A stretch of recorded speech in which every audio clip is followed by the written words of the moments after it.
नमस्कार साथियों, स्वागत है आपका चैनल पर। आज हम क्वेश्चन बैंक कक्षा 11वीं फिजिक्स इकाई 6 और ठोसों और तरलों के यांत्रिक गुण पर चर्चा आपसे करने जा रहे हैं। इसके साथ ही मैं आपको बताऊं, यदि आप चैनल पर नए हैं तो आप हमारे चैनल को सब्सक्राइब कीजिए, लाइक कीजिए और वीडियो यदि आपको पसंद आते हैं दोस्तों के साथ शेयर कीजिए। जो आज का हमारा चैप्टर है यूनिट 6, जो कि 9 और 10 अध्याय से संबंधित है। ठोसों के यांत्रिक गुण और तरलों के यांत्रिक गुण दोनों हमारे अध्याय इसमें हैं। इसमें निर्धारित अंक 9 हैं। वस्तुनिष्ठ प्रकार के जो 4 प्रश्न होंगे और अति लघुत्तरीय प्रकार के 2 प्रश्न, 2 अंक के जो प्रश्न हैं उनकी संख्या 1 है। इसी प्रकार 3 अंक का भी एक प्रश्न पूछा जाएगा यहाँ से। साथियों, इसके पहले वाले भाग में हमने जो 4 इकाई हमारी है, 5 इकाई हमने उनको पढ़ा है। उसको आप यदि आपने नहीं देखा है अभी तक तो आप हमारे चैनल की प्लेलिस्ट पे जाकर के कक्षा 11वीं फिजिक्स में देख सकते हैं। यदि हम यहाँ पर रिक्त स्थान की पूर्ति वाले चैप्टर की बात करें तो पहला प्रश्न हमारा है, एकांक क्षेत्रफल पर कार्य करने वाले प्रत्यानयन बल को रिक्त स्थान कहते हैं। तो इसे कहेंगे, पहले वाले का उत्तर हो जाएगा ये प्रतिबल। प्रतिबल के कहेंगे इसे। अगला हमारा है, यदि चरम सामर्थ्य बिंदु और विभाजन बिंदु पास पास हो तो द्रव्य को रिक्त स्थान कहते हैं।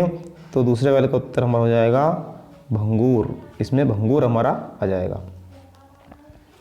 इसी तरह से तीसरा वाला है, यदि चरम सामर्थ्य बिंदु और विभाजन बिंदु अधिक दूरी पर हो तो द्रव्य को रिक्त स्थान कहते हैं। इसे कहते हैं तन्य। इसमें तन्य आ जाता है।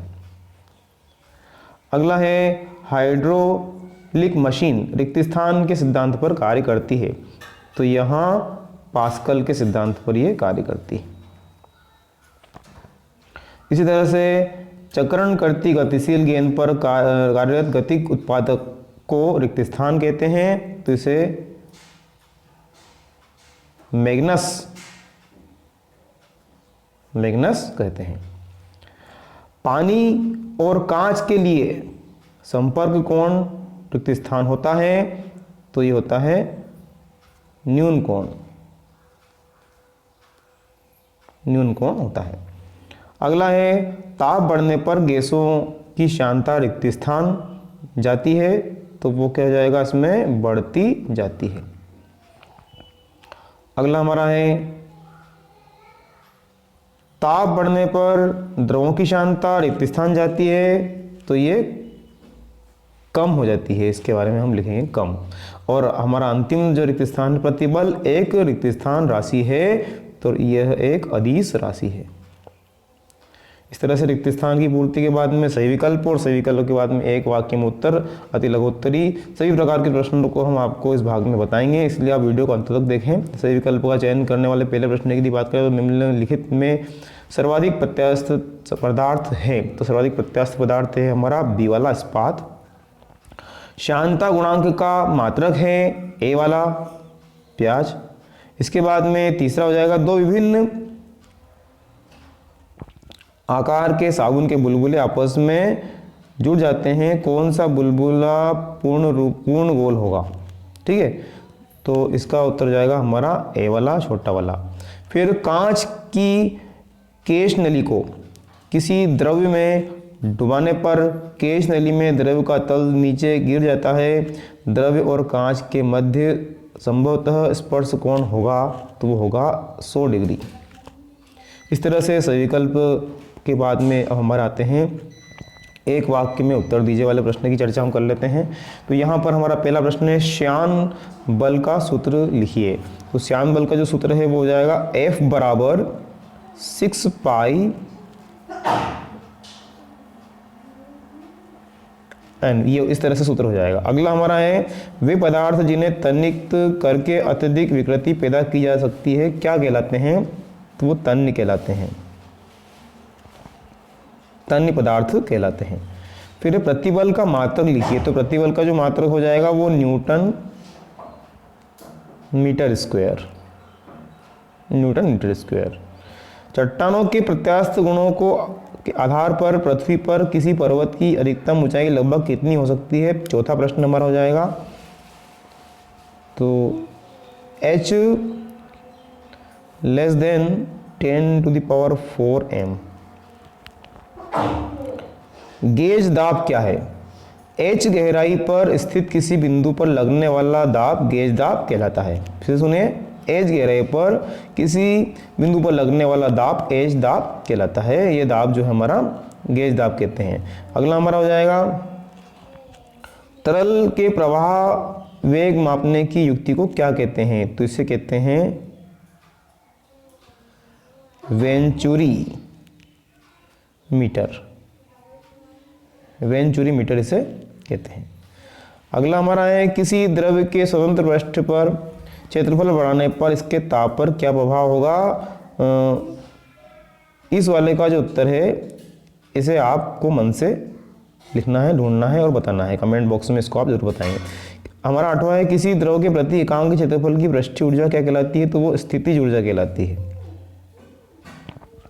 स्थितिज ऊर्जा। और 8वें वाले का उत्तर है ये, और 7वें वाले का उत्तर आपको मन से ढूंढ करके और हमें कमेंट बॉक्स में बताना है। अति लघुत्तरी प्रश्न जो 2 अंक वाले हैं इन्हें देखते हैं। इसी प्रकार 3 अंक वाले प्रश्नों को भी हम देखते हैं। अति लघुत्तरी प्रश्न का हमारा पहला प्रश्न है, हुक का नियम लिखिए। प्रत्यास्थता सीमा के अंदर किसी वस्तु पर आरोपित प्रतिबल वस्तु में उत्पन्न विकृति के अनुक्रमानुपाती होता है। ये हमारा पहला प्रश्न हो गया 2 नंबर के लिए। पास्कल का नियम, यदि पास्कल के नियम की बात करें तो पास्कल का नियम जो है, यदि कोई द्रव्य संतुलन में है तो वह द्रव पर आरोपित दाब उसके प्रत्येक इकाई क्षेत्रफल पर समान रूप से वितरित हो जाता है। P1 equal to P2 F1 upon A1 equal to F2 upon A2। इस तरह से अनुप्रयोग है हाइड्रोक्लोरिक प्रेस और हाइड्रोक्लोरिक ब्रेक, हाइड्रोक्लोरिक लिफ्ट आदि। आगे हम चलें, धारा रेखीय प्रवाह और प्रक्षुब्ध प्रवाह में अंतर स्पष्ट कीजिए। धारा रेखीय प्रवाह और प्रक्षुब्ध प्रवाह में अंतर निम्नानुसार है।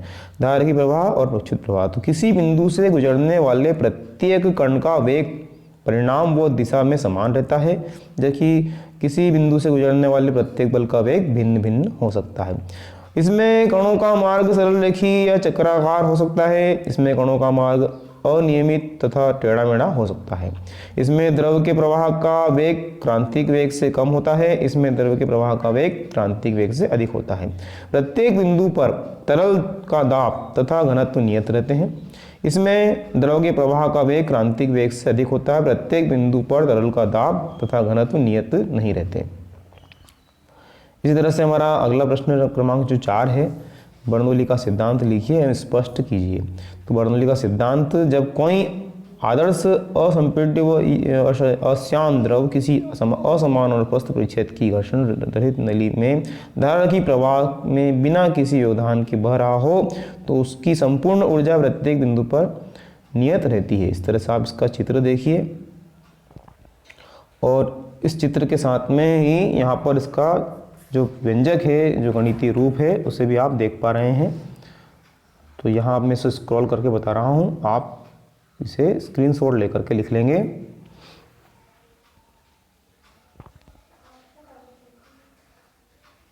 इस तरह से ये हमारा प्रश्न क्रमांक 4 हो जाता है। प्रश्न क्रमांक 5 की यदि बात करें तो कांच के स्वच्छ समतल पृष्ठ पर जल फैलने का प्रयास करता है, जबकि पारा उसी पृष्ठ पर बूंद बनाने का प्रयास करता है। इसका कारण यह है कि जल के अणुओं तथा कांच के अणुओं के बीच आसंजक बल का मान जल के स्वयं के अणुओं के बीच सहसंजक बल की अपेक्षा अधिक होना। इसके विपरीत पारे के अणुओं तथा कांच के अणुओं के बीच आसंजक बल का मान पारे के स्वयं के अणुओं के बीच सहसंजक बल की अपेक्षा कम होना, यही इसका कारण है। प्रत्यास्थता गुणांक वाले प्रश्न को देखते हैं। प्रत्यास्थता सीमा के अंतर्गत प्रतिबल व विकृति के अनुपात प्रत्यास्थता गुणांक कहते हैं। इसे अक्षर ई से दर्शाते हैं तथा CGS पद्धति में मात्रक डाइन प्रति सेमी स्क्वायर तथा SI पद्धति में न्यूटन प्रति मीटर स्क्वायर तथा इसका मिमी सूत्र है mc1t-2 है। आइए लघुत्तरी प्रश्नों की चर्चा हम कर लेते हैं। ये हमारे 3 अंक के प्रश्न हैं। वायुयान किस सिद्धांत पर कार्य करता है और किस प्रकार कार्य करता है, ये हमको बताना है। तो बर्नौली सिद्धांत से पंख के वायुयान एरोफाइल पर उत्थापक, जब एरोफाइल वायु में क्षैतिज दिशा में चलता है तो चित्र में दिखाए अनुसार विशिष्ट आकार के ठोस एरोफाइल पर गतिक उत्पादन उत्पन्न कर, और चित्र के अनुसार हम देखें। अब इसको यहाँ देखिए, हम इसको स्क्रॉल करके बताएंगे। यहाँ पे आप इसका स्क्रीनशॉट लेके लिखेंगे इस तरह से। इसका उदाहरण है, ये वीडियो को रोककर स्क्रीनशॉट लिया जा सकता है। चित्र है, इस तरह से। अगला हमारा स्टोक का नियम, सीमांत वेग क्या है इसका सूत्र, तो स्टोक का नियम, इसका स्क्रीनशॉट ले लीजिए पहले, स्टोक का नियम।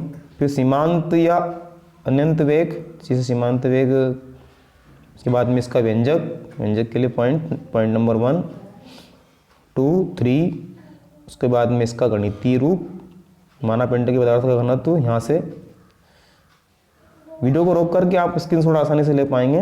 मैं यहाँ पे पूरा धीरे धीरे इसको आगे बढ़ा रहा हूँ। अगला हमारा इसी तरह, किसी बूंद में अतिरिक्त दाब के लिए सूत्र स्थापित कीजिए। इसे भी स्क्रॉल करके ही देख पाएंगे हम। ये इसका गणितीय रूप इस तरह से। आगे हम यदि बढ़ें तो चौथा प्रश्न है, किसी आदर्श वायुयान के परीक्षण प्रयोग में वायु सुरंग के भीतर, पंखों के ऊपर और नीचे पृष्ठ पर वायु प्रवाह की चाल क्रमशः 70 मीटर प्रति सेकंड और 63 मीटर प्रति सेकंड दी। पंखे का क्षेत्रफल जो है वो 2.5 मीटर स्क्वायर है। तो उस पर आरोपित उत्थापक बल ज्ञात कीजिए, जबकि वायु का घनत्व 1.3 kg मीटर क्यूब दिया हुआ है। इसका गणितीय रूप, इसका भी आप यहाँ पे स्क्रीनशॉट ले सकते हैं, बड़ी आसानी से आपको ये उपलब्ध हो पाएगा। ये इस तरह से। अगला हमारा प्रश्न हो जाएगा, स्वच्छ जल की तुलना में अपमार्जक युक्त जल से कपड़ों के तेलीय दाग आसानी से कैसे साफ हो जाते हैं, शुद्ध स्पष्ट कीजिए। तो शुद्ध जल की अपेक्षा साबुन के घोल किस तरह से होते हैं, इसको आप देखिए यहाँ पर, इसका भी स्क्रीनशॉट आपको लेना होगा। बड़ी आसानी से आप इसका स्क्रीनशॉट ले पा रहे हैं। अगला प्रश्न हमारा अंतिम, तेज हवा चलने पर टीन की छत क्यों उड़ जाती है। तो इसका स्क्रीनशॉट लीजिए आप। ये हमारा एक घर का चित्र बना हुआ है। ये इस तरह से साथियों ये वाला इकाई हमारी समाप्त होती है। अगली इकाई जो हमारी साथ है उसके लिए आप हमारे चैनल पर बने रहिए, और यदि आपको वीडियो पसंद आया दोस्तों के साथ शेयर कीजिए। धन्यवाद।